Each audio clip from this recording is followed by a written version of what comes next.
Hello friends, स्वागत है आप सभी का आपके अपने YouTube platform general creation BBK में। दोस्तों, आज हम आपसे भारत के पठार के विषय में दोस्तों चर्चा करेंगे। आइए समझते हैं भारत का पठार कितना बड़ा है, उसके कौन कौन से भाग हैं। दोस्तों, तो भारत का पठार है मित्रों, उसको हम कितने भागों में बांटते हैं? तो 5 भागों में बांटते हैं। दोस्तों, कितने भागों में बांटते हैं भारत के पठार को? तो 5 भागों में बांटते हैं। और उन 5 भागों का नाम क्या है दोस्तों? यहाँ पे लिख देते हैं। केंद्रीय केंद्रीय उच्चावच। क्या लिखा है दोस्तों? केंद्रीय उच्चावच। उच्चावच क्या होता है? जो ऊंचाई वाला भाग हो और उबड़ खाबड़ हो। उबड़ खाबड़ भाग जो ऊंचाई पर स्थित होता है उसे उच्चावच कहते हैं दोस्तों। और उसके बाद है पूर्वी पठार। कौन सा पठार? पूर्वी पठार।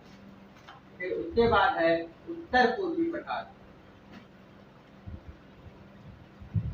तो दोस्तों, केंद्रीय पठार, पूर्वी पठार, उत्तर पूर्वी पठार, उसके पश्चात होता है दक्षिण का पठार। दक्षिण या दोस्तों दक्कन का पठार। कौन सा?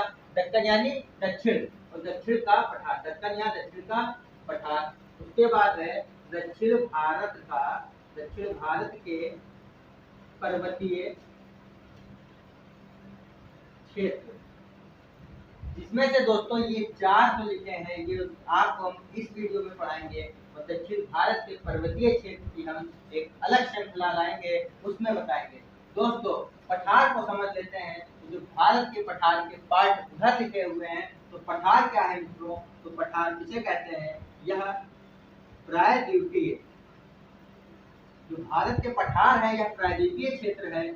और जो प्रायद्वीपीय क्षेत्र है वो किसका भाग है? तो दोस्तों गोंडवाना। किसका?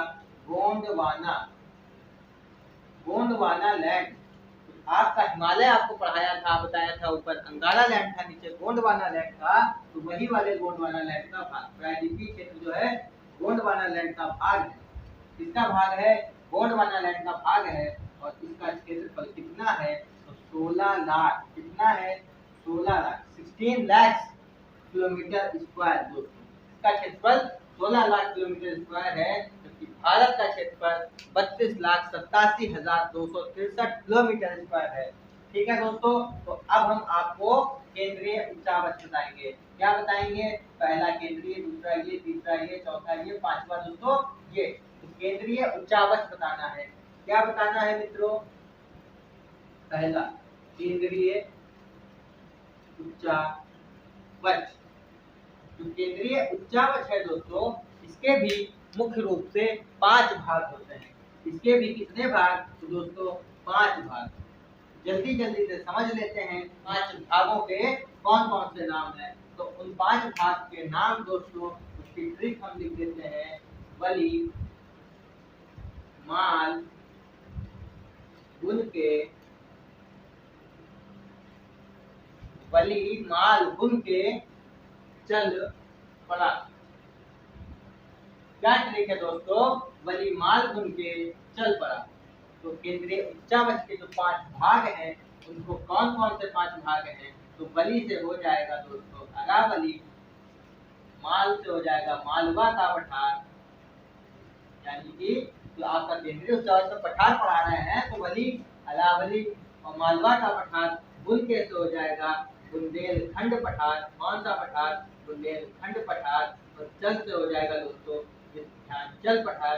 विंध्याचल पर्वत कह सकते हैं या पठार कह सकते हैं, विंध्याचल पर्वत। और पड़ा से हो जाएगा आपका सतपुड़ा पर्वत। कौन सा पर्वत दोस्तों?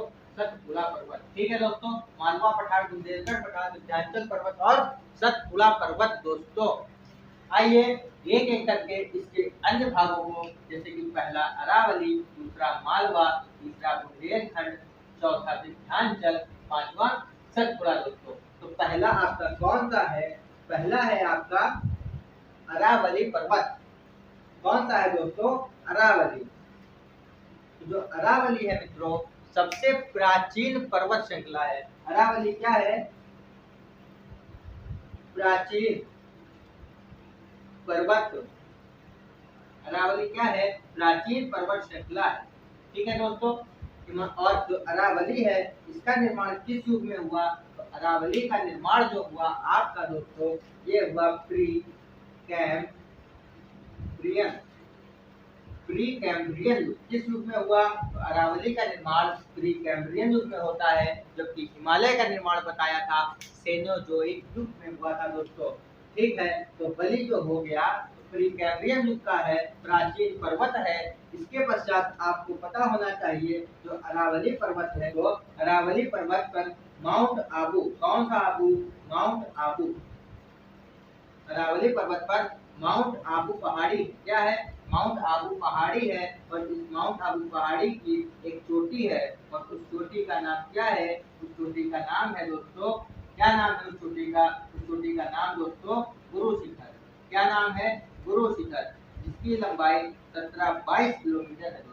17,022 किलोमीटर लंबा ऊंचा गुरु शिखर है दोस्तों। अरावली पर्वत श्रृंखला प्राचीन पर्वत श्रृंखला है, जो कि दोस्तों प्री कैम्ब्रियन युग में इसका निर्माण होता है। और माउंट आबू इसकी पहाड़ी है, और उस पहाड़ी की चोटी गुरु शिखर सर्वोच्च चोटी अरावली पर्वत है दोस्तों। ये कहाँ है? अरावली पर्वत दोस्तों राजस्थान में। कहाँ है? राजस्थान में है। और इसके अरावली पर्वत के दक्षिण पश्चिम से, अरावली पर्वत के दक्षिण पश्चिम से कौन सी नदी निकली? तो लूनी नदी निकली। लूनी नदी निकलती है, और जो लूनी नदी है दोस्तों ये राजस्थान के साभर झील से निकलती है। कहाँ से? दक्षिण पश्चिम में लूनी नदी है। ठीक है दोस्तों, लूनी नदी है जो कि राजस्थान, कहाँ के? राजस्थान के सांभर झील, राजस्थान के सांभर झील लूनी नदी है। ये राजस्थान की सांभर झील से निकलती है, सांभर झील से निकलती है, तथा गुजरात के दोस्तों कहाँ के? सांभर झील, राजस्थान के सांभर झील से निकली और गुजरात के कच्छ के रण में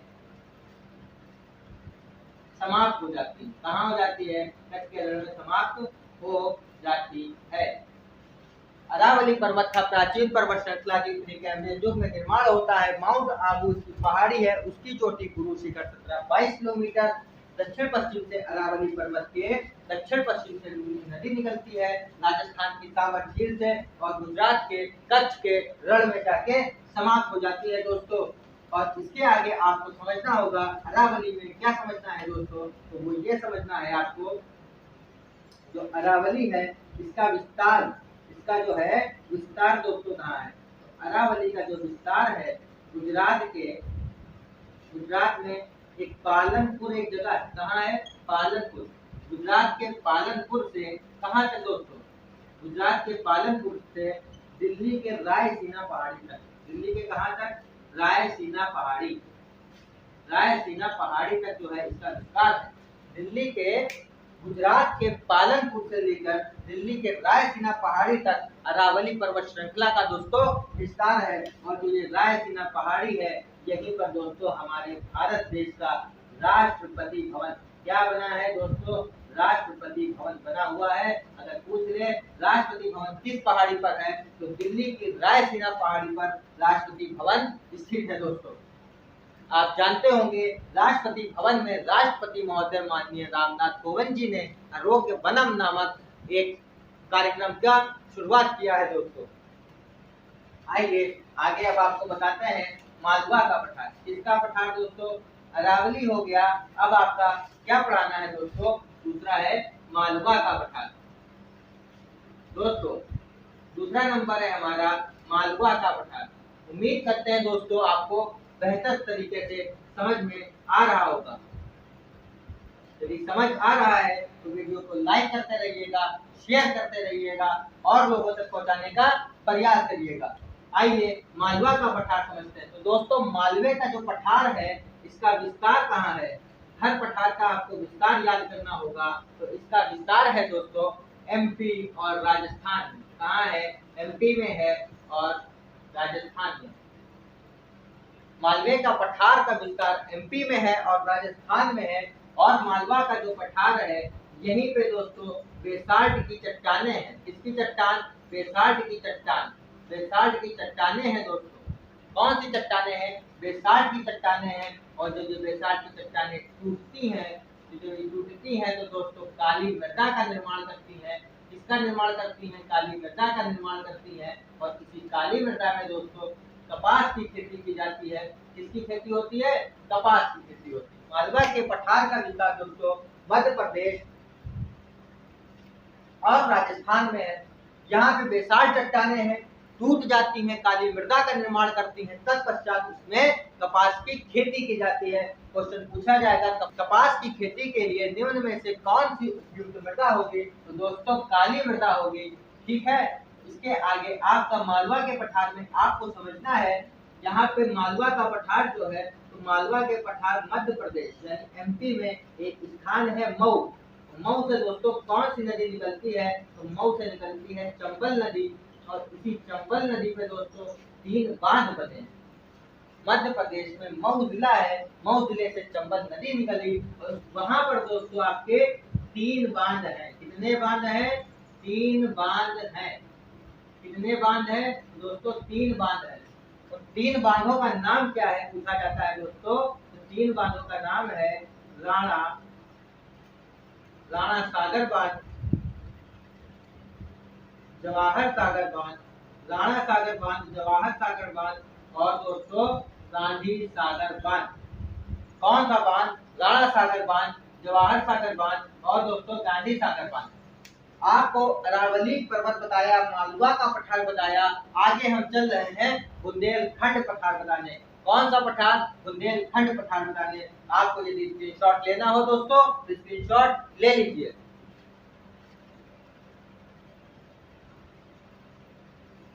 दोस्तों हमारा तीसरा है, तीसरा वाला क्या था? उत्तर पूर्वी पठार। पहला, दूसरा, तीसरा, चौथा, पांचवा।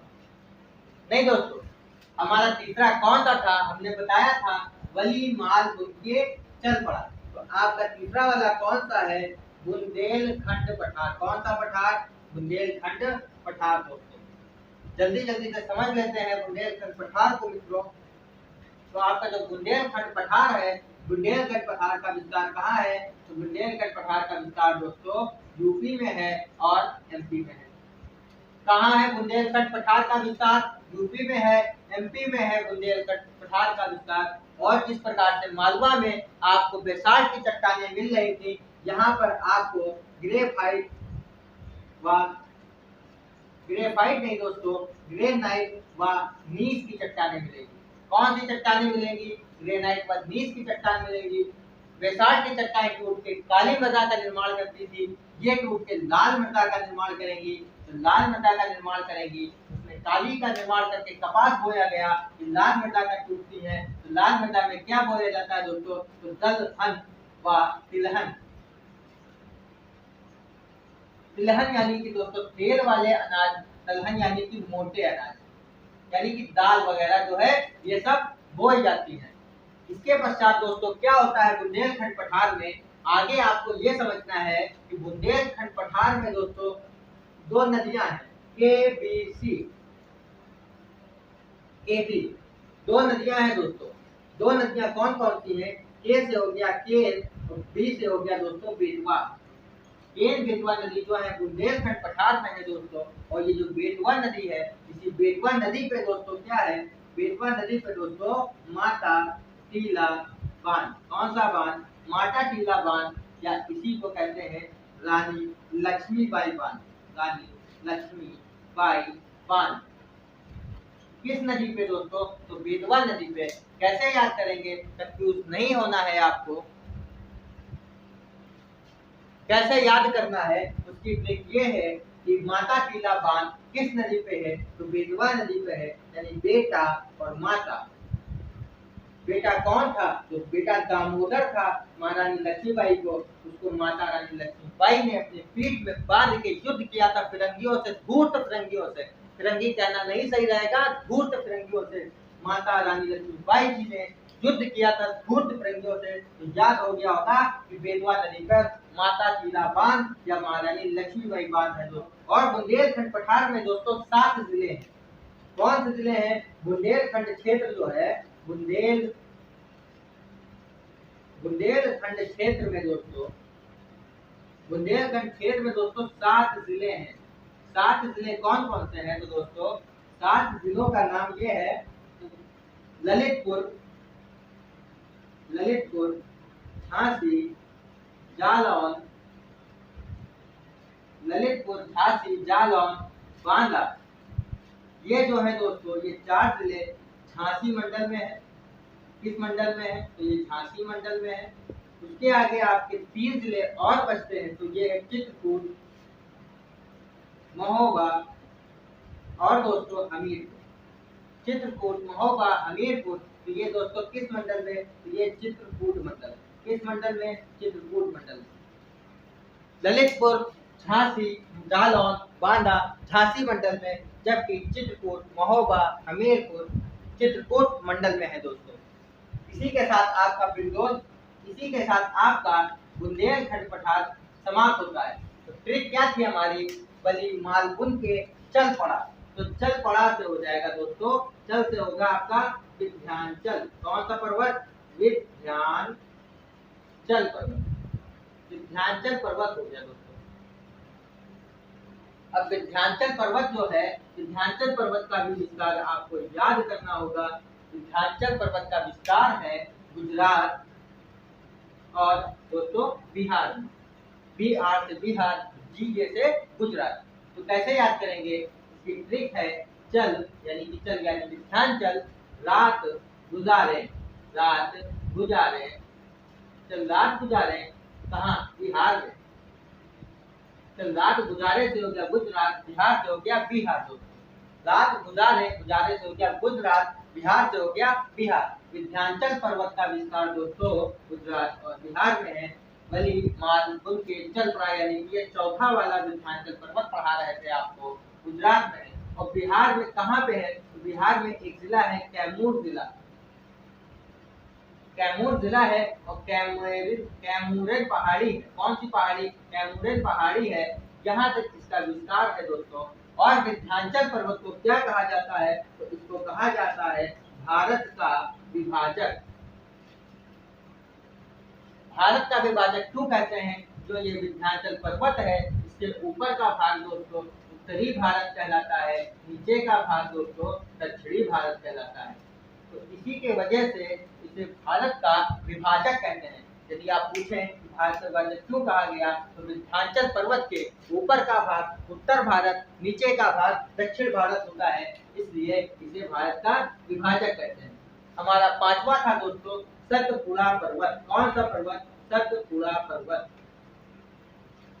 सतपुड़ा पर्वत जो है दोस्तों, सतपुड़ा पर्वत था दोस्तों। सतपुड़ा पर्वत का विस्तार कहाँ पर था? तो सतपुड़ा पर्वत का विस्तार था, हमारी ट्रिक है, पूरी रात गुजार दी, पूरी रात गुजार दी, मध्य में 36 लोगों के, मध्य में 36 लोगों के। दोस्तों विस्तार तो ऐसे याद नहीं हो पाएगा, तो ट्रिक बना दी गई, गुजार दी मध्य में 36 लोगों से। तो गुजार दी से हो गया गुजरात, मध्य में से हो गया दोस्तों मध्य प्रदेश, 36 लोगों से हो गया छत्तीसगढ़। कौन सा गढ़? छत्तीसगढ़। छत्तीसगढ़, एमपी, गुजरात। सतपुड़ा पर्वत का विस्तार गुजरात, मध्य प्रदेश और छत्तीसगढ़ में है। और सतपुड़ा पर्वत में दोस्तों जो है कौन कौन से पर्वत आते हैं? तो गुजरात में जो है दोस्तों, और मध्य प्रदेश में क्या है, और दोस्तों छत्तीसगढ़ में क्या है। तो यहाँ सब में एक एक पर्वत है, एक एक पहाड़ियां हैं। गुजरात में राजपीपला पर्वत है। कौन सा पर्वत? राजपीपला पर्वत। एमपी में दोस्तों महादेव पहाड़ी है। एमपी में महादेव पहाड़ी है। एमपी में क्या है? तो महादेव पहाड़ी है। छत्तीसगढ़ में क्या है? तो मैकाल पर्वत है। छत्तीसगढ़ में मैकाल पर्वत है। जो महादेव पहाड़ी है, यहीं पे दोस्तों धूपगढ़ चोटी है। क्या है? धूपगढ़ चोटी है। और धूपगढ़ चोटी जो है कहाँ पर है? तो सतपुड़ा पर्वत पर है। कहाँ है? सतपुड़ा पर्वत पर है। सही बात है। धूपगढ़ चोटी कहाँ पर है? सतपुड़ा पर्वत पढ़ा रहे हैं, तो धूपगढ़ चोटी सतपुड़ा पर्वत पर है।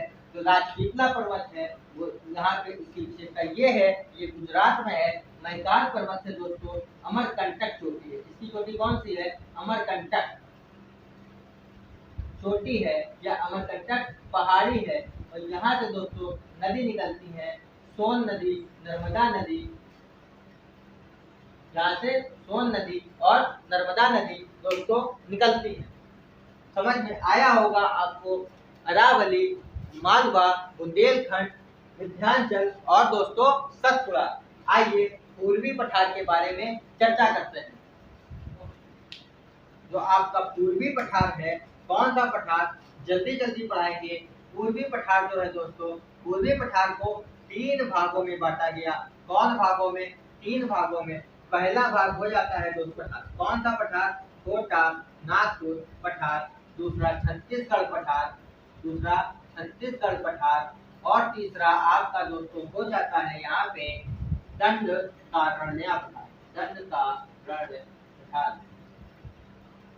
पहला भाग कौन सा पूर्वी पठार का? तो छोटा नागपुर पठार, छत्तीसगढ़ पठार, दंडकारण्य पठार। तो जो छोटा नागपुर पठार है दोस्तों, ये कहाँ पर है? तो छोटा नागपुर पठार का जो विस्तार है, उसका विस्तार है दोस्तों, छोटे ने क्या किया दोस्तों? छोटे ने 36 लोगों को झाड़ा, यानी छत्तीसगढ़ और झारखंड। छोटे नागपुर पठार का विस्तार कहाँ है? तो छत्तीसगढ़ में है। कहाँ है? छत्तीसगढ़ लिख दिया। और दोस्तों झारखंड, छत्तीसगढ़ और झारखंड। तो जो इसका विस्तार हुआ छोटे नागपुर का, छत्तीसगढ़ और झारखंड में, कहाँ कहाँ विस्तार? छोटे ने, यानी छोटे नागपुर वाले में छोटे ने 36 लोगों को झाड़ दिया, भौंक दिया, डांट दिया। तो छत्तीसगढ़ झारखंड में इसका विस्तार होता है। यहाँ किसके लिए प्रसिद्ध है? तो खनिज प्राप्ति के लिए प्रसिद्ध। किसके लिए? खनिज प्राप्ति के लिए फेमस। किसके लिए फेमस है? तो खनिज प्राप्ति के लिए प्रसिद्ध है दोस्तों। और खनिज प्राप्ति में आपको कुछ नाम याद रखने होंगे। जमशेदपुर, कौन कौन सा नाम? जमशेदपुर, जमशेदपुर, बोकारो, धनबाद, और दोस्तों आपको कोडरम, दोस्तों कोडरम नहीं, कोडरम। ये 4 जगह याद करना होगा। जगदीश 4 नाम याद करने होंगे। जमशेदपुर, बोकारो, धनबाद, कोडरम। जमशेदपुर दोस्तों लोहे के लिए प्रसिद्ध है, बोकारो स्टील के लिए प्रसिद्ध है, धनबाद कोयले के लिए प्रसिद्ध है, और जो कोडरम है वो दोस्तों अभ्रक के लिए प्रसिद्ध है। अभ्रक के लिए प्रसिद्ध है। जमशेदपुर लोहा इस्पात नगरी, बोकारो स्टील नगरी, धनबाद कोयला नगरी, कोडरम अभ्रक नगरी कहलाता है। और इसी छोटे नागपुर पठार में दोस्तों 2 नदियां हैं। उन 2 नदियों का नाम दामोदर नदी। कौन सी नदी? दामोदर नदी। और दूसरी दोस्तों स्वर्ण रेखा नदी। कौन सी नदी? स्वर्ण रेखा नदी। स्वर्ण रेखा नदी पर दोस्तों हुंडरू जलप्रपात है। कौन सा जलप्रपात? हुंडरू जलप्रपात। स्वर्ण रेखा नदी पे हुंडरू जलप्रपात है। दामोदर नदी से दोस्तों क्या मिलता है? कोयला मिलता है। इसलिए इसको क्या कहते हैं? भारत की कौन सी नदी दोस्तों? रूर नदी। भारत की रूर नदी कहते हैं। कौन सी नदी दोस्तों? भारत की रूर नदी। और जो रूर, मेन जो रूर है, ये रूर शहर कहाँ है? ये रूर शहर दोस्तों आपको बता दें जर्मनी में। यहाँ से सर्वाधिक कोयला, विश्व का सर्वाधिक कोयला रूर जर्मनी से प्राप्त होता है। और भारत में दामोदर नदी से कोयला प्राप्त होता है। इसलिए भारत की दामोदर नदी को, इसलिए भारत की दामोदर नदी को दोस्तों भारत की रूर नदी कहते हैं। आइए छत्तीसगढ़ पठार को समझते हैं। तो इसका विस्तार दोस्तों कहाँ है? इसका विस्तार दोस्तों छत्तीसगढ़ में। छत्तीसगढ़ पठार का विस्तार छत्तीसगढ़ में है। और इस छत्तीसगढ़ पठार में दोस्तों आपको देखने को मिलेगा दोस्तों एक नदी है। उस नदी का नाम है महानदी। और इस महानदी के क्षेत्र में दोस्तों धान बोया जाता है। इसलिए इस छत्तीसगढ़ को क्या कहते हैं? छत्तीसगढ़ को कहते हैं दोस्तों धान का कटोरा। क्या कहते हैं छत्तीसगढ़ को? छत्तीसगढ़ किसे? छत्तीसगढ़ को क्या कहते हैं? धान का कटोरा कहते हैं। जबकि चावल का कटोरा, बहुत ही इंपॉर्टेंट क्वेश्चन है दोस्तों, 1 लाइनर पूछ लेता है। चावल का कटोरा, धान का कटोरा। तो चावल का कटोरा WB यानी वेस्ट बंगाल, यानी कि पश्चिम बंगाल को दोस्तों चावल का कटोरा, जबकि धान का कटोरा छत्तीसगढ़ को कहते हैं। अब दंडकारण्य पठार आता है। तो दंडकारण्य पठार का विस्तार दोस्तों कहाँ है? इसका विस्तार जो है दोस्तों छत्तीसगढ़ में है। इसका भी विस्तार छत्तीसगढ़ में है। जैसे छत्तीसगढ़ में महानदी निकल रही थी, तो यहाँ से दोस्तों कौन सी नदी निकली? यहाँ से इंद्रावती नदी निकलती है। कौन सी नदी? इंद्रावती नदी निकली। कैसे याद करेंगे? इंदिरा ने क्या दिया दोस्तों? दंड दिया। क्या दिया? इंदिरा ने दंड दिया। तो इंदिरा ने दंड दिया दोस्तों। तो इंद्रावती जो नदी निकली, यहाँ पर चित्रकूट जलप्रपात है। कौन सा जलप्रपात? चित्रकूट जलप्रपात। यहाँ पे चित्रकूट जलप्रपात है, और इस चित्रकूट जलप्रपात को कहते हैं भारत का नियाग्रा प्रपात। कौन सा प्रपात? नियाग्रा प्रपात। ठीक दोस्तों, यानी इंदिरा ने जो दंड दिया था, तो क्यों दंड दिया था? क्योंकि किसी ने इंदिरा का चित्र बना दिया था। चित्र से याद हो जाएगा, इंद्रावती नदी पे चित्रकूट जलप्रपात है। वो भी कहाँ है दोस्तों? आपको पता है छत्तीसगढ़ में होगा, क्योंकि दंडकारण्य पठार का विस्तार छत्तीसगढ़ में है। भारत का नियाग्रा चित्रकूट जलप्रपात को कहते हैं। यहाँ से आपका केंद्रीय वाला हो गया, पूर्वी पठार हो गया। आइए उत्तर पूर्वी पठार को समझ लेते हैं दोस्तों। आपका उत्तर पूर्वी पठार कौन सा पठार? उत्तर पूर्वी पठार। तो हमारा उत्तर पूर्वी पठार है। जिस प्रकार से इसे 3 भाग में बांटा गया, उत्तर पूर्वी पठार को भी दोस्तों 3 भागों में बांट देंगे। इन 3 भागों का नाम क्या है? उत्तर पूर्वी पठार को दोस्तों लिख लीजिए, और भी अन्य नामों से जानते हैं तो मेघालय का पठार। कौन सा पठार? मेघालय पठार, या फिर दोस्तों शिलांग पठार। कौन सा पठार? मेघालय पठार, शिलांग पठार। ठीक बात है। इसमें 3 भाग है। 3 भाग कौन कौन से हैं? यहाँ पे दोस्तों 3 भाग है गारो, यानी कि यहाँ पे 3 भाग जो दिए गए, वो 3 भाग किसके आधार पे दिए गए? तो 3 भाग देने का आधार दोस्तों यहाँ पे 3 पहाड़ियां थी। क्या था? 3 पहाड़ियां। 3 भाग देने का आधार मुख्य 3 पहाड़ियां होती हैं। वो 3 पहाड़ियां कौन कौन सी थी? तो 3 पहाड़ियां हैं गारो, खासी और दोस्तों जयंतिया। गारो, खासी, जयंतिया आपने नाम सुना होगा। मेघालय की महत्वपूर्ण पहाड़ियां हैं। गारो पहाड़ी पे दोस्तों एक चोटी है, उस चोटी का नाम है नोक रेक चोटी। कौन सी चोटी? नोक रेक चोटी। और खासी जो पहाड़ी है, ये यहाँ का एक क्षेत्र है मानिस राम। कौन सा नाम दोस्तों? मानिस राम, या फिर दोस्तों चेरापूंजी। 2 क्षेत्र है, मानिस राम और चेरापूंजी, जो कि सर्वाधिक वर्षा वाला क्षेत्र है। कौन सा क्षेत्र सर्वाधिक वर्षा वाला क्षेत्र? मानिस राम, चेरापूंजी। कैसा क्षेत्र? तो सर्वाधिक वर्षा वाला क्षेत्र।